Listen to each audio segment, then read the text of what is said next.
China imposed sanctions on EU subjects in response to sanctions by the EU on Chinese subjects over so-called human rights abuses in Xinjiang. China has said its sanctions target individuals and entities that severely harm China's sovereignty and interests and maliciously spread lies and disinformation. However, it's not only Western scholars and politicians. China believes the mainstream media also has a major responsibility and a role to play. How has such disinformation intoxicated the political and public discourse in these countries, and how does it impact relations between China and Western countries? Welcome to this special edition of The Point with me, Liu Xin. I'm extremely pleased to be joined from London by Minister Ma Hui from the Chinese Embassy in the UK. Minister Ma, thank you very much for joining us. Now, the European Union imposed sanctions against China over alleged human rights abuses, especially for Uyghur people in Xinjiang.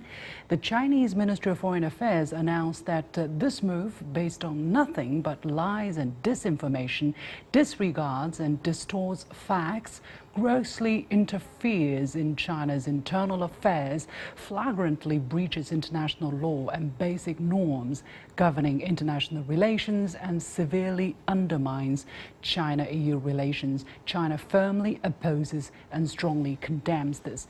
Now, China then announced sanctioning 10 individuals and 4 entities on the EU side. Meanwhile, the UK, the US and Canada have also followed suit on the EU's action. Minister Ma, what's your reaction? What's your comments on these sanctions against China?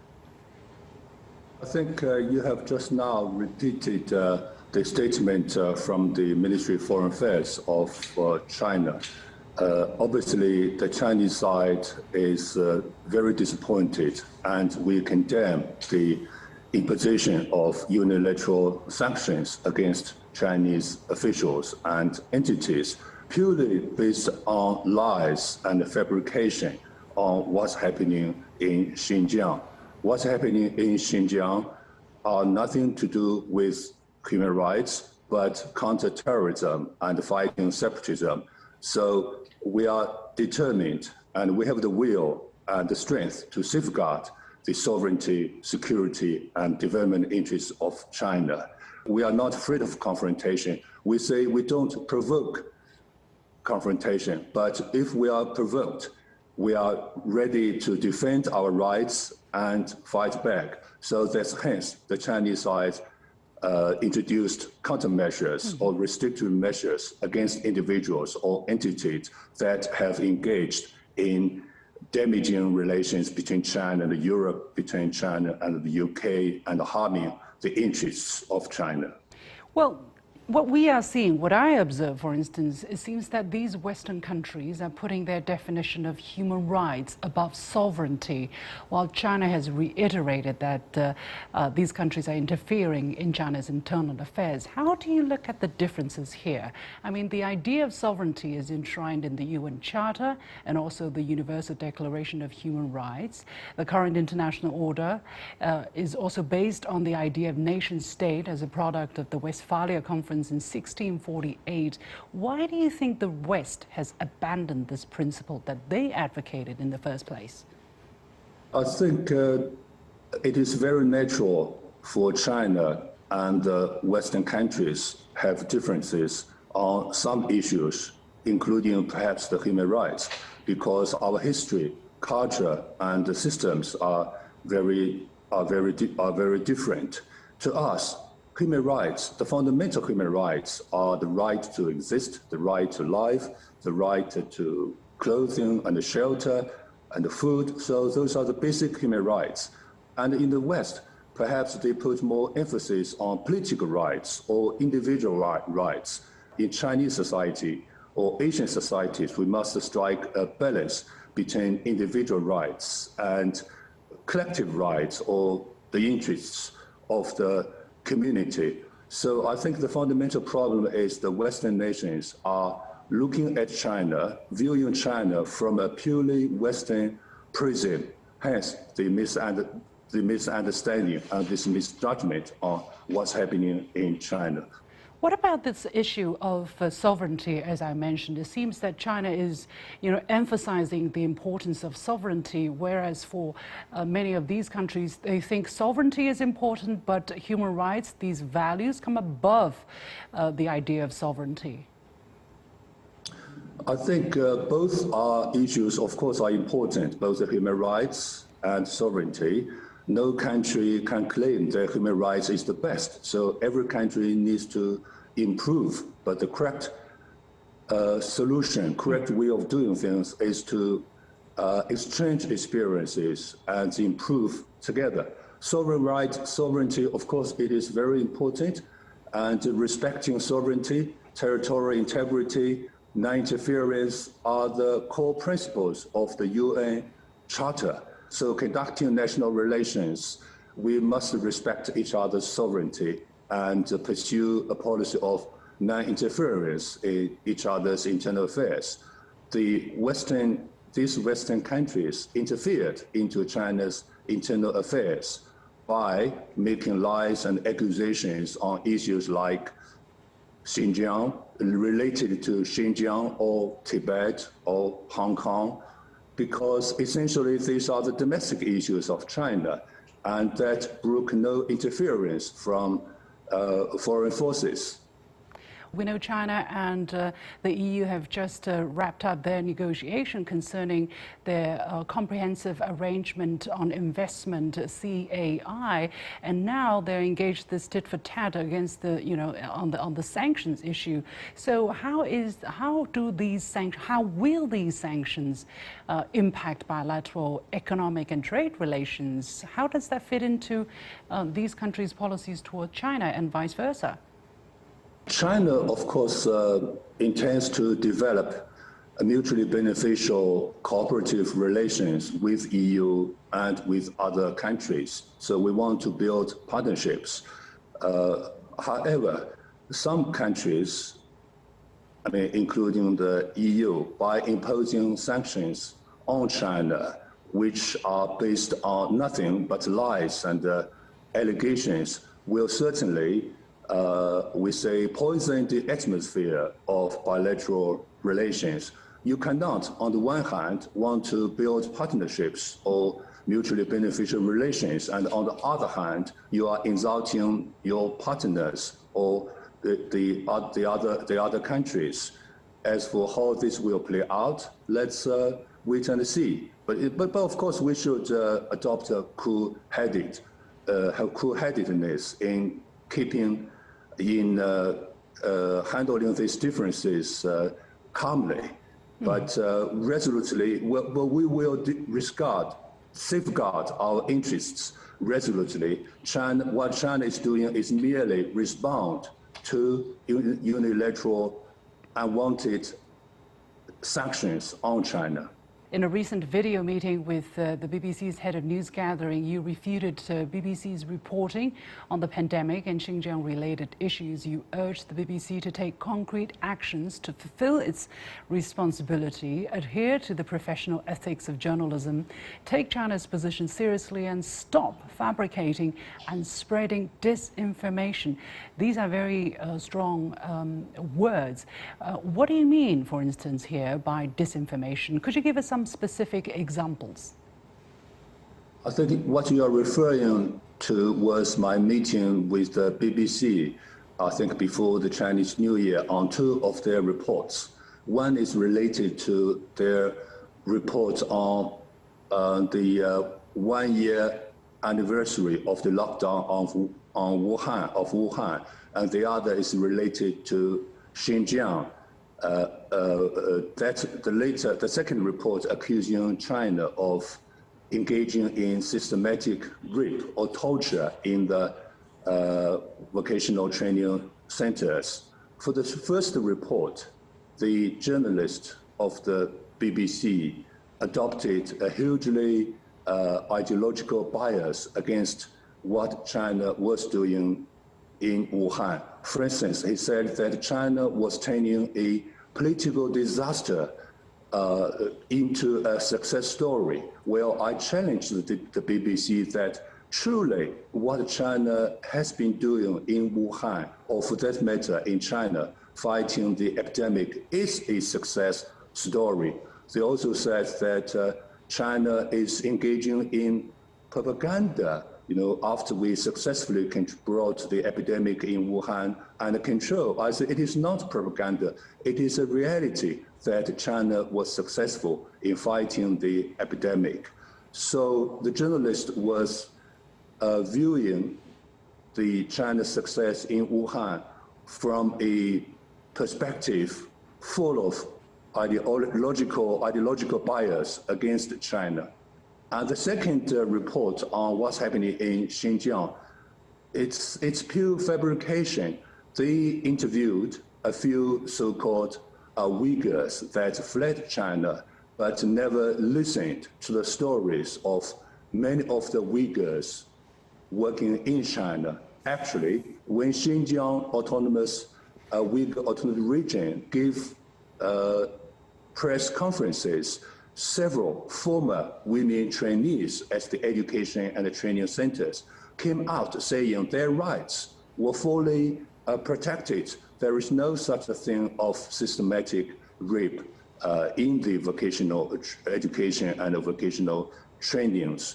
So those are lies. But the BBC chose to provide a platform to those people who smear China. So these are misinformation or disinformation and propaganda against China. Well, some people would say, look, journalists have a right to be biased, and also these are international foreign journalists, they are working under distress probably, that they're not allowed into these places fully. They might be followed, or they're not allowed to see these things. So you have to make certain allowance that, they report these stories in a certain way.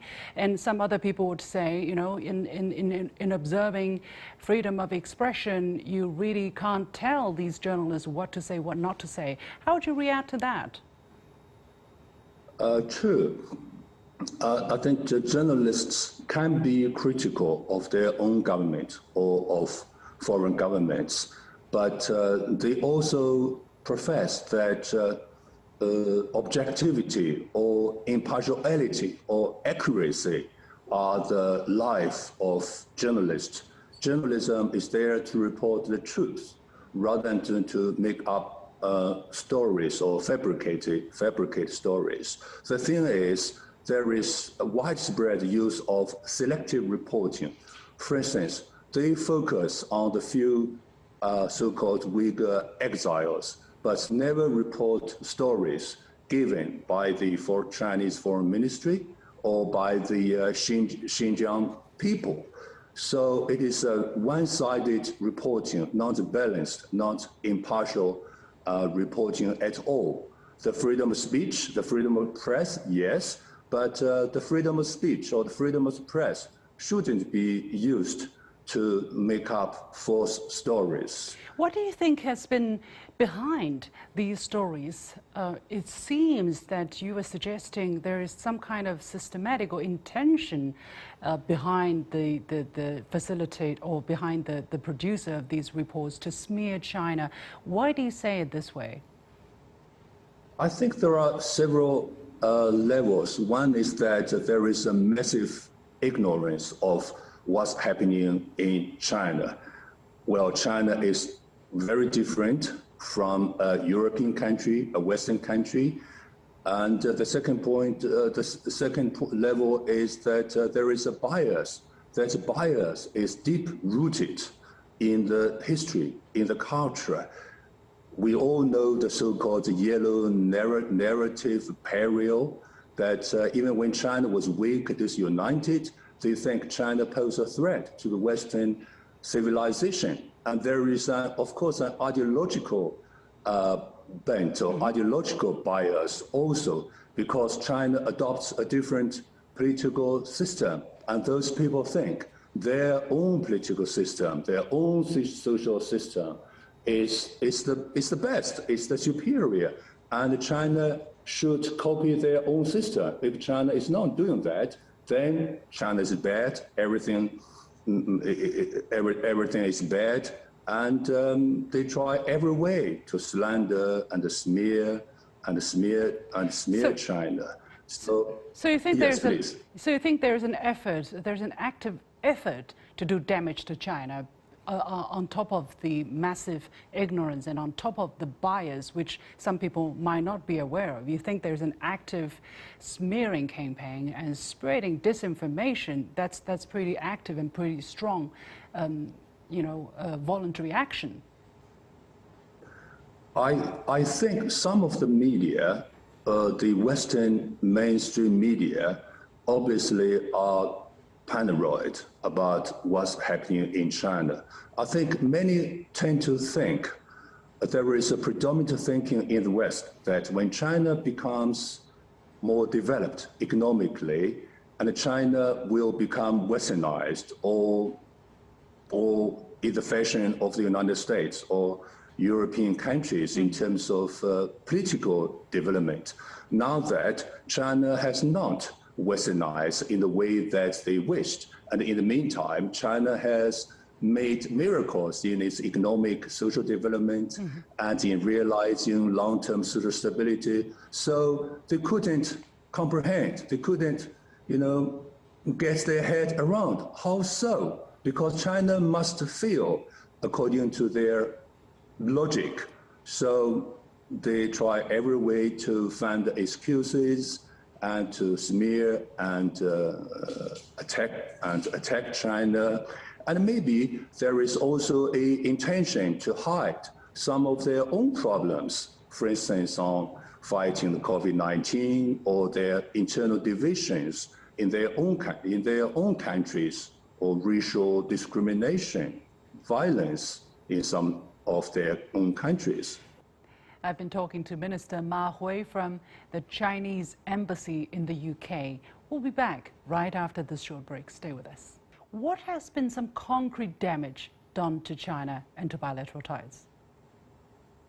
Well, first of all, it poisons the atmosphere between China and the United Kingdom. But it also has led to some substantial concrete results or damage to China-UK cooperation. For instance, on Huawei, the United Kingdom, the politicians, the media repeated the stories coming from the United States saying Huawei is a national security to United States or United Kingdom. So they decided to ban Huawei joining or engaging in the 5G market of the United Kingdom. So that actually damaged the economic and trade cooperation between China and United Kingdom. It's a lose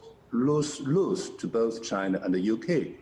And on the Xinjiang issue, because of the hyping up on the genocide, so-called genocide in Xinjiang, now I think the UK government has changed their mind with regard to the prospect of signing negotiating a free trade agreement with China. While if we recall, immediately after the UK left EU, they want to pursue a global strategy, global Britain. A global Britain cannot do without China because China is the second largest economy and is the trading partner of more than 130 or 20 countries all over the world. So in the past, there was quite some interest in negotiating a free trade agreement with China. But now, their leaders, their officials openly say there is no near-term recent prospect of negotiating a free trade agreement with China. It will be a loss to the United Kingdom and maybe also to China. So it has already damaged China-UK cooperation. You have been active on Twitter. For instance, you have sent out volleys of messages of postings on allegations against Xinjiang to rebuke the so-called genocide. You also talked about the so-called forced labor in Xinjiang. Why do you think it is important to go out there and lay out these details, and how effective have you been? I understand that nowadays social media has become an important source of information for many people, including the young people. And I want to try it out, how the social media, how Twitter, how Twitter works. And the reason that I went on Twitter to tell what's happening in China is because while reading the mainstream media in the UK, I found that the China they portrayed is vastly different from a China that I know, I experienced. So with an aim to promote some understanding of what's really happening in China, I went on Twitter. With regard to Xinjiang, of course, too many lies, too many false stories have been told. And I feel I have an urge to tell the true story of what's happening in Xinjiang. So I wrote in Twitter that there is no so-called forced labor in Xinjiang, no so-called genocide, because facts, actions on the ground speak louder than those accusations and those lies. How can there be a genocide while the population of the Uyghur people has increased, while the economy has been developing, while the per capita, the life expectancy has increased from 30 years to 72 years, and 200 million tourists have visited Xinjiang alone last year?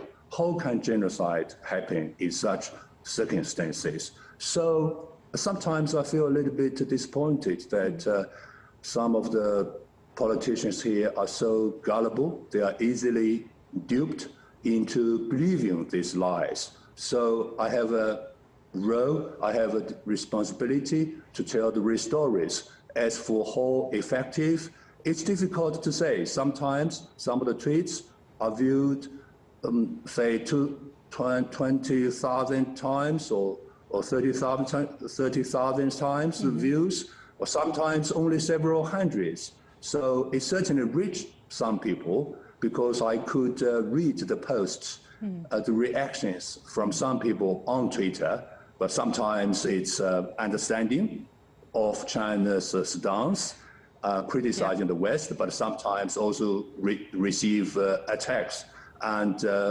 different opinions, perspectives. Well, China has, or Chinese diplomats have said that repeatedly, that they're in defense. You know, they're being provoked. They're speaking from the perspective of being provoked. That's why they're speaking loud. And you talk about using calm and plain language, and yet it seems that this perception has always been there, and even being reinforced that you're being too tough, too aggressive. Even, how do you look at the gap of perception here? I think it's unfair to accuse the Chinese diplomats of being tough or aggressive because many of the politicians or the media have been slandering China, smearing China for a long time and using very harsh language and not polite at all. The aim is not to learn about China, but to attack and smear China. And when we fight back, when we respond to those accusations, we are accused of being so-called warrior diplomats. That's not fair. A recent example is that China introduced the countermeasures against EU sanctions, but I read response from some Twitter accounts in the EU saying that accusing China of imposing unilateral aggression against EU, it is unacceptable.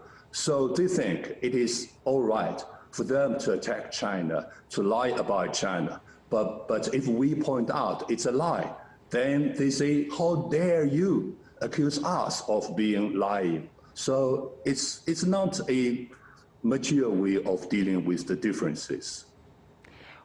It must not have been an easy job over the past few years to be a Chinese diplomat abroad.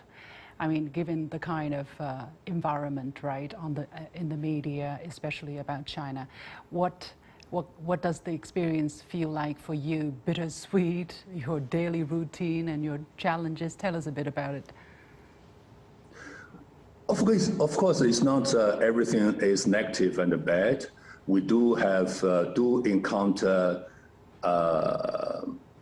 nice people, even in terms of politicians who understand that, for instance, Hong Kong is part of China. So basically, Hong Kong affairs should be left to the Chinese authorities and the Hong Kong people, rather than for foreign powers to interfere in China's internal affairs.